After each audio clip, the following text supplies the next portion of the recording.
I know you've got an ear out for the start of the podcast, but before we jump into today's episode, I wanted to remind you to keep an eye out for Darrell Lee's limited edition Christmas treats, because they're in stores now.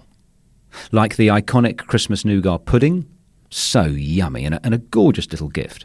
And some delicious Chrissy-themed twists on your favourite treats, like the Darrell Lee Rockley Road with chewy red and green jelly pieces, green and red crunchy milk chocolate balls, my favourites, and green apple and strawberry flavoured licorice. Watch them disappear. Your Christmas treats table will pop with colour and scrumptiousness. Spread some joy, bring the fun, and enjoy the Christmas tradition that is Darrell Lee. Hurry before they sell out.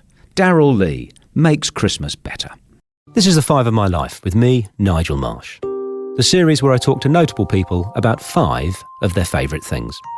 The way it works is my guests always choose a favourite film, book, song, place and possession. They tell me their choices in advance so I can research them, but they don't tell me why they've chosen them. That's the subject of our conversation. The reason I devised this series is I wanted to create a slightly different way to gain a genuine insight into the real lives and thoughts of prominent people.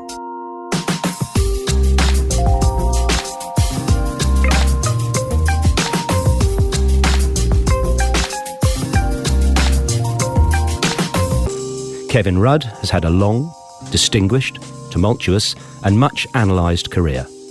His many senior roles including holding the highest office in the land on 2 separate occasions. Kevin is a complex, multi-talented and driven character whose numerous achievements make him one of the most fascinating public figures of our generation. Kevin, throughout your career, you've had to make shed loads of momentous political decisions. In contrast, how did you find the process of deciding on your choices for 5 of My Life? Oh, if you ask a question about what you like, and that's the question, like, yes, then these things bubble to the top fairly quickly. Well, we're going to start with your film, which you've chosen, the 1964 Kubrick classic, Dr. Strangelove, which many people say is the finest political satire of the 20th century. Tell me about the film. Well, that's right. I would include the 21st century so far. Right. So becoming more fact than fiction, regrettably. I think it should be laid out as the standard case study for all courses in international relations around the world, including in China, where I spend a lot of my time. What's so good about it is, not apart from the performance of Peter Sellers, which is right out there. He does 3 roles, doesn't he? He does 3 roles, and each of them is nuts. But he takes personalities, takes them to extreme. But the final rendition in the, let's call it the deep White House bunker, as Armageddon is contemplated, when finally he sees salvation as being the way in which we can simply live underground for hundreds of years in order to preserve our essential bodily fluids, is just so nuts. It's just so nuts. Until you meet people who actually think that way. Well, and it broke all the rules of comedy, because they were taking the piss out of the president, which is then, in 64, you didn't do. And the name, do you remember the name, is President Merkin Muffley. I mean, that's President Twat. I mean, they've used a double entendre for the president. I mean, it's astonishingly courageous. It is remarkable in 60s America, where the presidency was slightly higher than God. Or at least it was part of the Trinity, and therefore causing Americans to conclude that the presidency could be occupied by people who were simple nif-nuffs or just simple, was itself revolutionary. But I think, therefore, and the wonderful value of political satire is to cause people to remove the lensed glasses that they are looking at figures of authority through and see them as human beings. Yeah. My favourite line from that film, one of the all-time comedic lines, is it's in the ending that you mentioned, but it's "Gentlemen, you can't fight here. It's the war room." The absurdity. We're causing global destruction, but you can't have a fist fight here in the war room. Yeah. Well, that's true. I mean, the whole movie is full of lines like that. For any of your listeners who haven't watched it, or it's been a while since they have, go back and look at it. I introduced my sons to it. How did that go down? Oh, terrific, because they've always thought that my taste in cinema bordered on the bizarre, and they thought this was just classic. So, but at a more serious level, the great thing about the movie is that it causes you to conclude how absurdly international conflict can come about. And what worries me a lot as a keen student of US-China relations is when you start ending up in that sort of vortex. And I had things like Strangelove in mind recently when I addressed in the United States the US Naval Academy on the emerging China challenge and what to do about it. Of course, it's so easy to end up in this descending cycle and circle of an echo chamber of its own internalized logic rather than standing outside of it and saying, are we serious about this, that we want to take out 1.4 billion people, or we want to risk the possibility of going to war in the 21st century and throw everything down the S-bend that we've actually managed to build since 45, since we last killed each other? Yeah. So I think Dr. Strangelove operates at those levels. But I've got to say my favourite part in the movie is still Slim Pickens, riding that nuke into the Ruskies. And I rewatched it in your honour. I didn't realise that it ended as darkly. I mean, the whole caboodle gets blown up. I mean, everything. The whole caboodle. There is no happy ending. No. Here, other than for Slim, who believes he's doing his duty for God in a different age, would have been God, King and Empire. And here it was freedom, democracy, and the American way. And wearing his, not just a cowboy hat, but the hat of one of the early 5th Cavalry as they were taken on the Injuns in the old Western movies we used to watch. It is a stunning movie. So 99% on Rotten Tomatoes. What a classic. Now, we're going to stay in the 60s, but we're going to move away from comedy because the book that you chose is Manning Clark's The History of Australia. And are we talking all 6 volumes, or...? The quality of the volumes obviously changes depending on the reader, but I was always taken in particular by volume 5, which is entitled And the People Make Laws. And it's essentially tracing the emergence of the Australian Federation from memory 1885 through to 1915. And the tumultuous events of that time in these far-flung colonies here in the Antipodes, as a series of blokes, and regrettably they all were blokes, thought, this is dumb, here we are, in imperiled quarters in the distant seas of the South Pacific, why not get together? And just to deal with the petty factionalisms of the time, and people like Deakin able to rise above the ruck and argue the cause for federation. But Manning Clark's description of these principal players, he hops inside the soul of Alfred Deakin, he hops inside the body of Henry Parkes, and there was a lot to hop into with Henry Parkes because he was not a small lad, and he was a man of commodious appetites. And he's the guy when he was Premier of New South Wales here in Sydney would have literally an escape route for ladies of the night to remove themselves from the Premier's office after consulting on matters of state. And then also his third great hero/anti-hero of the book is Henry Lawson. You could not think of 3 more disparate personalities than Parkes, Deakin and Lawson. But Manning Clark's great gift was not to simply produce a turgid series of events, but to approach it through the viscera of human emotion and human reflection and frailty. A fabulous writer, but researching for this, he polarises people. I sort of came across some vociferous opponents, and I'm thinking, what's got your goat? Why are people against him? The people that are. Well, Manning Clark would have been regarded as and is regarded as the classic centre-left historian of Australian history. Right. And so the likes of Geoffrey Blaney, who carry the banner of what's called the attack on the black armband of history, that is that we have problems in our past, not just eternal virtues, from Cook arriving through noble pioneers onto the beaches of Anzac and everything's been hunky-dory ever since. Right. Manning actually, knowing what we're all like as human beings, and remember his father was an Anglican clergyman who was, I think, the chaplain at Long Bay Jail, had seen a seamier side and understood that human beings were differently composed. I think, though Clark would never use the term, he would have been a believer in the mission of this thing called Australia. I'm not sure he would have called himself a nationalist or a patriot, and that constructing the Australian nation was a hard business if you were doing so around decent values of equality, of opportunity and democracy. So one of my favourite political quotes, and you're about to tell me it's an urban legend because you probably know this man very well, it is Bill Clinton apparently was asked by a journalist to describe a utopian country.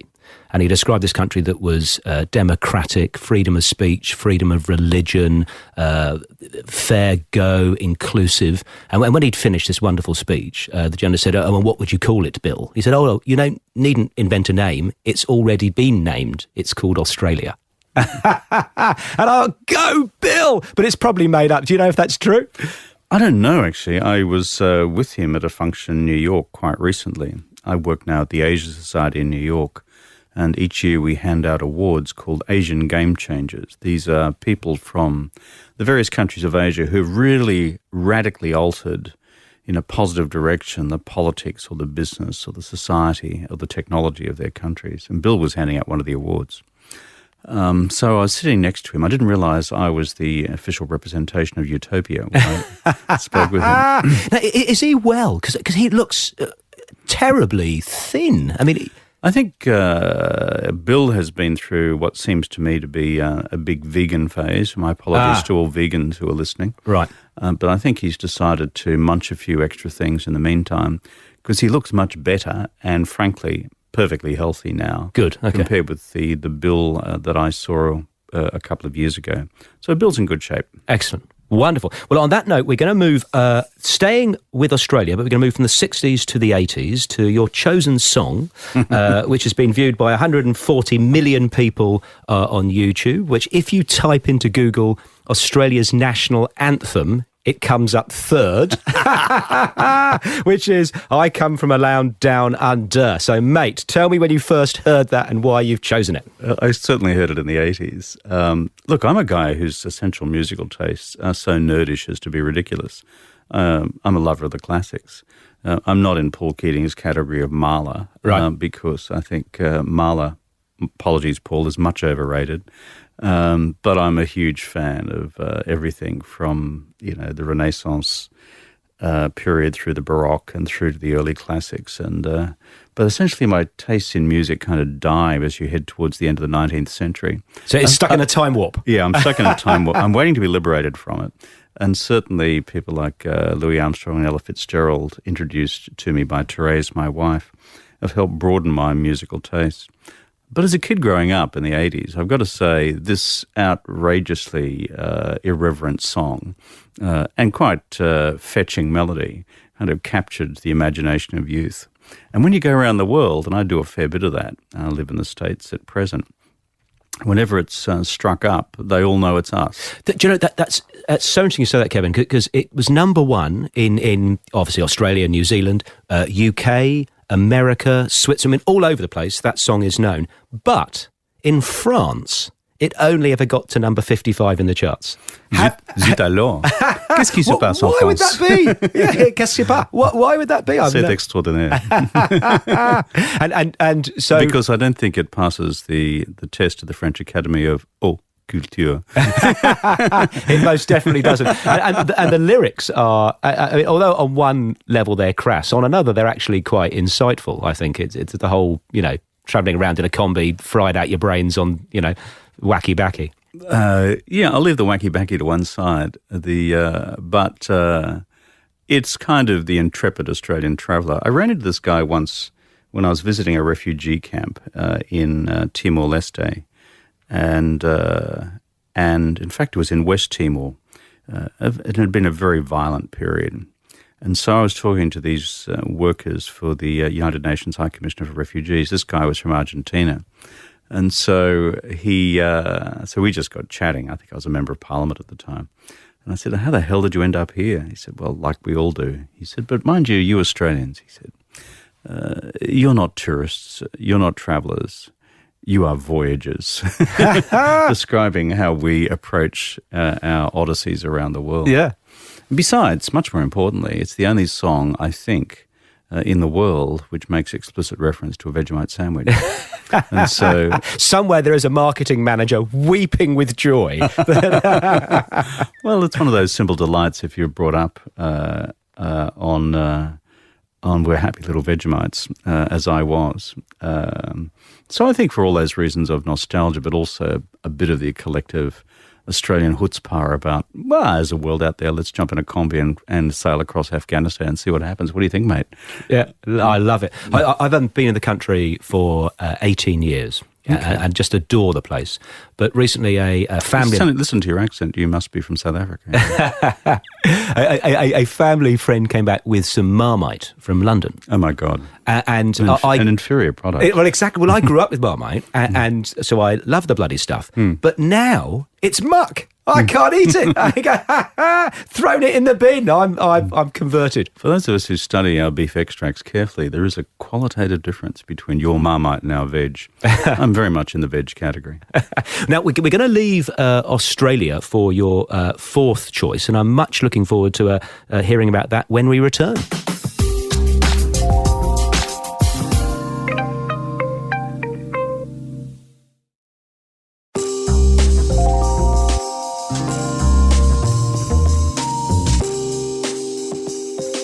This is The Five of My Life with Kevin Rudd. So, Kevin, your chosen place is Lake Como in northern Italy at the foothills of the Alps. Tell me about it. It's a big lake. It's the third biggest in Italy. I've spent a very happy 2 weeks with my wife in Bellagio. Yeah. Gorgeous place. I was first introduced to Bellagio a long time ago.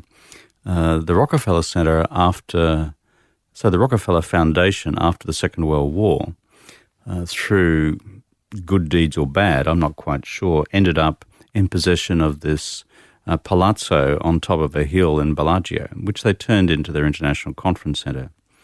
So as a junior woodchuck in the Australian Labor Party, there was some international conference for the great and the good and the not so good and the aspiring not so good in my case. So off we took the trek to Bellagio. And I just found it heavenly for Australians who travel if they haven't been there. It is a truly beautiful picture of these rich blue-green waters at the foothills of mountains, which then basically go up and into Switzerland from there. But at the corner of the lake, which is shaped like a triangle, or the first two sides of a triangle. An upside-down Y, isn't it, really? Thank you. Yeah. Geometry was never my strong point. Is this town of Bellagio, and at the peak of it is this palazzo, which was originally occupied by Pliny the Younger. And so the original country retreat for Pliny in first century Rome was to nick up the road to Bellagio and there preside in his reflections on the world as he wrote the histories and the annals, looking out over this extraordinary lake.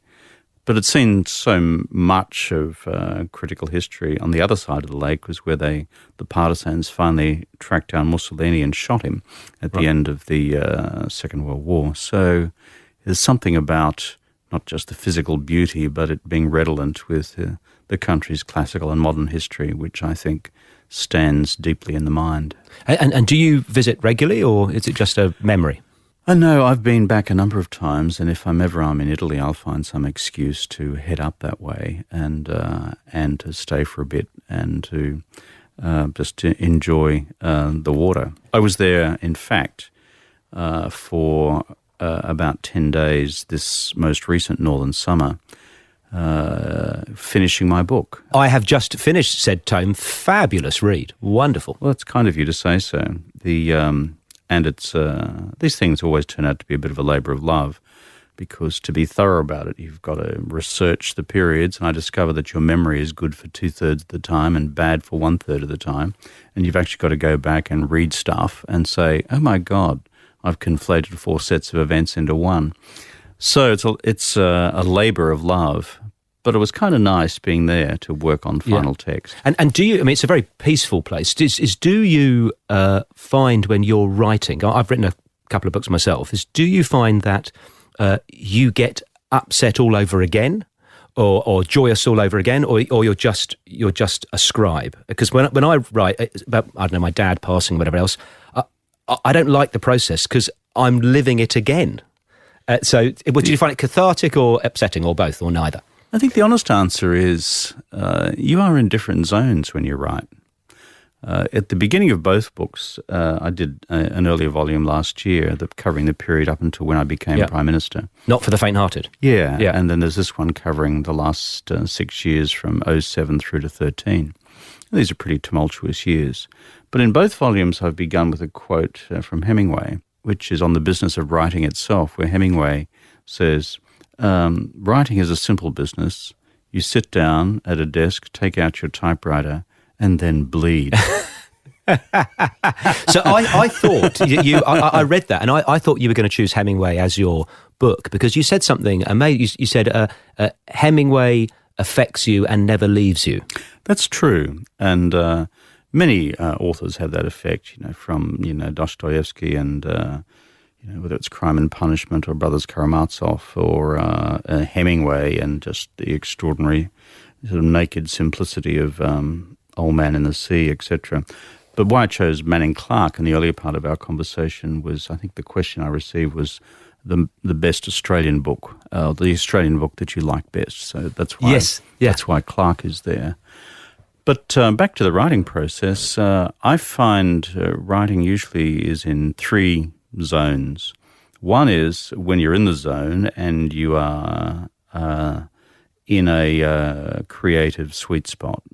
It's a bit like the once or twice in my entire cricketing career I might have hit the ball in the right spot 3 deliveries in a row, only to return to my normal style, which was grasping. So a greater power is working through you, and it's a combination of chi, yin, yang, the cosmos, and everything else.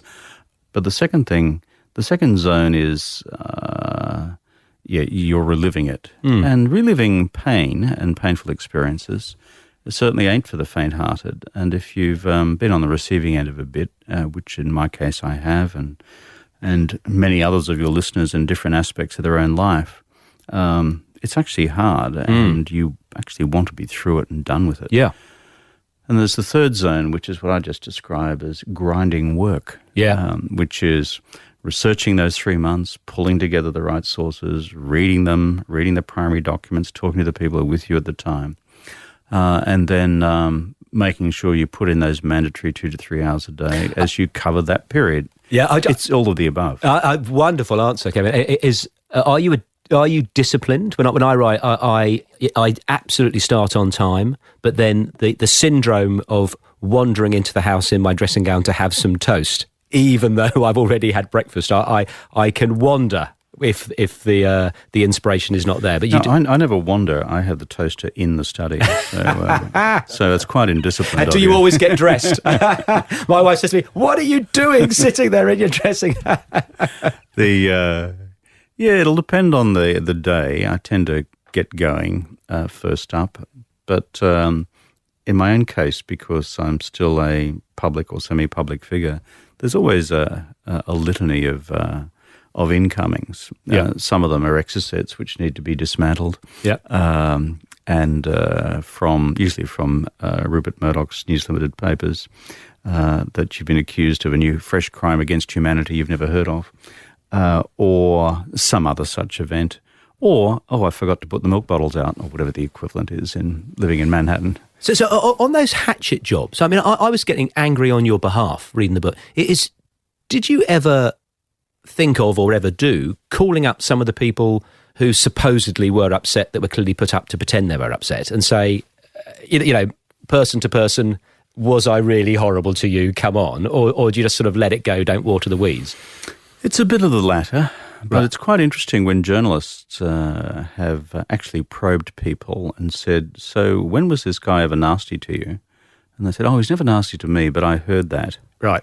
And so what I find remarkable is that in my parliamentary career, as a member of parliament, as a foreign minister, as a prime minister, I'm good friends today with virtually everybody who work with me on staff. I see them regularly, and these are part of my extended family. So I think what you would know about staff life in politics is that these are the folks who are closest to you. Yeah. I think also, but in dealing with officials and ministerial colleagues, I'm still pretty bottom line. If someone's not being rational in their analysis of a problem, or going straight for the politics rather than the policy. Like anyone in political life knows what the political implications are of a given, policy idea. It will be either popular or not, okay? Yeah. Or some 50 shades of grey in between, pardon the reference. But the hard policy of how do we fix the metropolitan transport system of the city of Sydney, that is a fundamental question of public policy and analysis and traffic numbers and public finance and debt sustainability and getting that right. And I would, frankly, not just take all that as a polite exchange. I would simply say, but Fred, whoever it was, that doesn't make sense, mate. We need to tackle it again. And people are often confronted by that. Well, so what are the things? My job as the Prime Minister was to make sure that the policy was right, ultimately, on big stuff, and because we were committing invariably large amounts of public funds to it. Well, one of the things that my friend Andrew, we have a mutual friend from AIF, says about you that he's extremely complimentary is you have a focus on actually getting things done. And one of my favourite quotes from Churchill is, however brilliant your strategy is, if there are no results, it's useless. So the focus on, we need to sort this shit out. So let's leave out all the other extraneous stuff out of it. And where are the tangible results that we're actually making a good difference? And that does bend some people out of shape. That's true, because a lot of politics is bullshit, to be honest. A lot of people are in politics either simply to get ahead in life or because they just love the sound of their own voice and they regard it as Hollywood for ugly people, to paraphrase Mark Latham. And frankly, I think they're kind of the wrong motives. It's about how you move the dial in a positive direction for the country and the community and, frankly, for those who need support. In particular the poor or those who don't have anything approaching equality of opportunity to get on with their lives, or the planet, which can't speak for itself. Yeah. So that should be the business. What terrified the colleagues, I think, from time to time is I asked for changes to be made in Cabinet submission forms so that when submissions came to Cabinet, I would say, okay, what problem are we seeking to solve here? That's always a good searching question, or is it just something you came up with in the shower last week? Yeah. An answer to a problem we haven't got. And I said, because the great old Australian Labor Party has an enormous capacity to solve problems other people haven't thought exist. Yeah. Okay, because they exist in our own sort of psychological ecosystem within the centre-left. Yeah.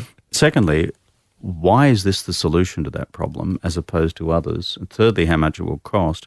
But then the killer was, and how will you measure its success against what criteria, and when will that be reported back to the Cabinet?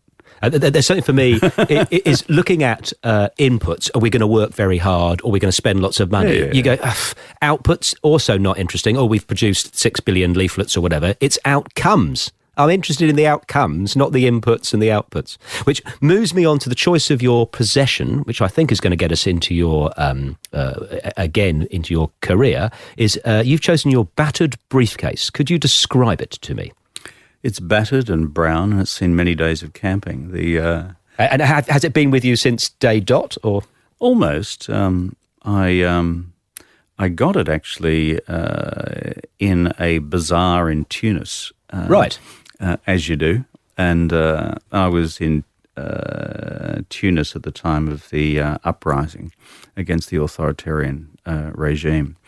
And so I think my previous briefcase just collapsed on me. My wife would say that I'm a terrible hoarder. I just don't throw stuff out until it literally falls apart. And that's true. I confess guilt comprehensively. So I bought this thing. It wasn't terribly expensive, not terribly flash, but it seems to be one of those great briefcases with an infinite capacity to expand. And right.